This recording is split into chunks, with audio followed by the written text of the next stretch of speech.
Assalamualaikum warahmatullahi wabarakatuh. Kami dari kelompok 4 akan mempresentasikan hasil kerja kami yang berjudul Kajian dan Anak dengan Hambatan Penglihatan, yang disusun oleh saya sendiri, Musin Mustafa Azhar, dan NPM 208620603.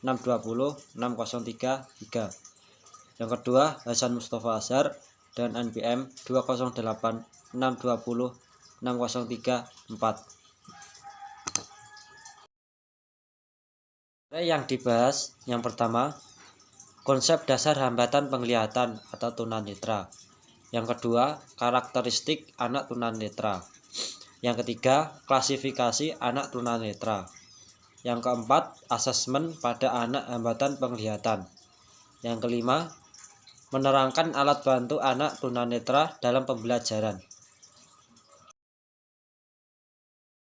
Materi yang pertama yaitu konsep dasar hambatan penglihatan atau tunanetra. Organ mata dalam sistem panca indera manusia merupakan salah satu dari panca indera yang sangat penting. Sebab di samping menjalankan keindahan muka yang sangat mengagumkan, atas dasar itulah dalam banyak puisi mata sering diibaratkan sebagai cermin dari jiwa. Organ mata yang normal dalam menjalankan fungsinya sebagai indera penglihatan melalui proses berikut.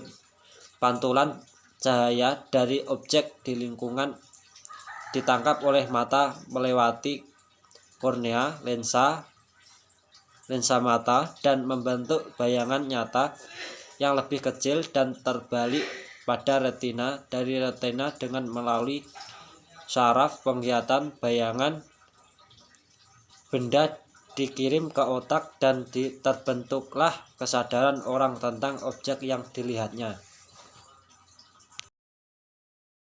Selanjutnya yaitu karakteristik anak tunanetra. Karakteristik secara fisik yaitu keadaan fisik anak tunanetra tidak berbeda dengan anak sebaya lainnya. Perbedaan nyata diantaranya mereka hanya terdapat pada organ penglihatannya.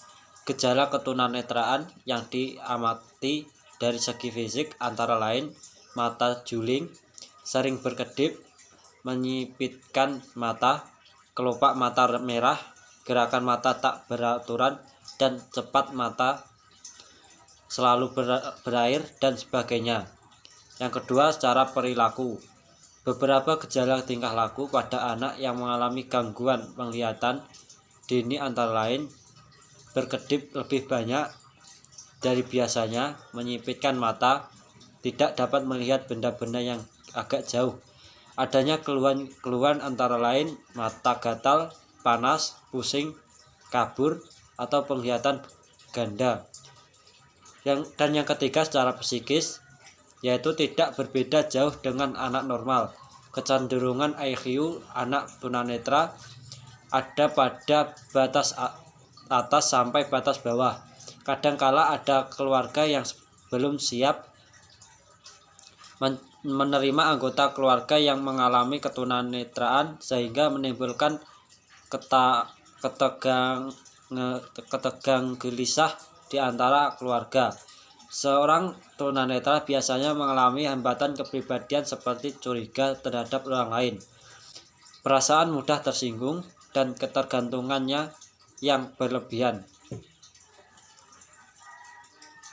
Menurut Purwaka Hadi 2007-2024, anak buta total akan menunjukkan bola mata yang kurang atau tidak pernah bergerak, kelopak mata berkurang atau tidak pernah berkedip, dan tidak bereaksi terhadap cahaya. Selanjutnya yaitu klasifikasi anak tunanetra. Klasifikasi anak tunanetra yang didasari pada waktu terjadinya ketunanetraan yaitu 1. Tunanetra sebelum dan sejak lahir, yakni mereka yang sama sekali tidak memiliki pengalaman penglihatan. Yang kedua, tunanetra setelah lahir atau pada usia kecil. Mereka telah memiliki kesan-kesan serta pengalaman visual, tetapi belum kuat dan mudah terlupakan. Yang ketiga, tunanetra pada usia sekolah atau pada masa remaja. Mereka telah memiliki kesan-kesan visual dan meninggalkan pengaruh yang mendalam terhadap proses perkembangan pribadi. Yang keempat, tunanetra pada usia dewasa. Pada umumnya, mereka yang dengan segala kesadaran mampu melakukan latihan penyesuaian diri. Yang kelima, tunanetra dalam usia lanjut. Sebagian besar sudah sulit mengikuti latihan penyesuaian diri. Yang keenam, tunanetra akibat bawaan atau partial sick bawaan. Baik, untuk materi selanjutnya akan saya sampaikan. Asesmen pada hambatan penglihatan.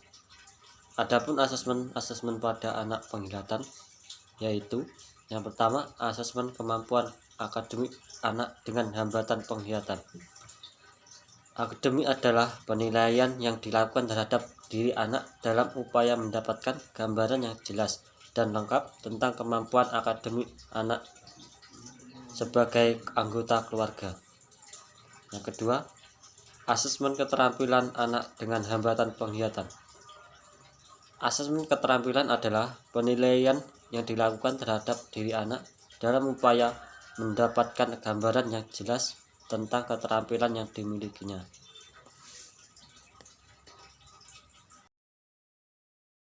Baik, untuk selanjutnya, menerangkan alat bantu anak tunanetra dalam pembelajaran. Ada beberapa metode alat bantu yang tunanetra dalam pembelajaran antara lain. Yang pertama, metode individual. Metode individual pembelajaran yang diterapkan oleh orang tua dalam mendidik anak tunanetra menurut Sunat perlu diperhatikan beberapa prinsip. Salah satunya adalah metode individual. Metode individual berarti dalam mendidik anak tunanetra, tenaga pendidik maupun orang tua perlu diperhatikan hal-hal yang terhubungan dengan individu anak. Yang kedua, metode pengalaman penginderaan. Beralih dari metode individual, prinsip berikutnya yang perlu diperhatikan ketika mendidik anak tunanetra ialah metode penginderaan. Penginderaan yang dimaksud di sini ialah pengalaman anak akan hal-hal yang ia perlu dipelajari. Yang ketiga, metode totalitas. Totalitas yang dimaksud di sini bukanlah berarti mempelajari yang diberikan harus menyangkut banyak yang mata pelajaran, tetapi maksudnya ialah menggunakan seluruh fungsi indera yang masih berfungsi pada anak tunanetra dengan baik dalam pembelajaran. Yang keempat, metode self activity. Metode yang diperhatikan dalam meningkatkan metode pendidikan bagi anak tunanetra ialah prinsip aktivitas mandiri. Ini berarti bahwa dalam melakukan kegiatan metode belajar mengajar, anak-anak tunanetra haruslah aktif dan mandiri. Dalam proses pendidikan, guru hanyalah akan bertindak sebagai fasilitator dan motivator yang mendorong anak untuk mencari informasi dan belajar secara aktif mandiri. Sekian presentasi dari kelompok kami. Apabila ada salah kata, mohon dimaafkan. Wassalamualaikum warahmatullahi wabarakatuh.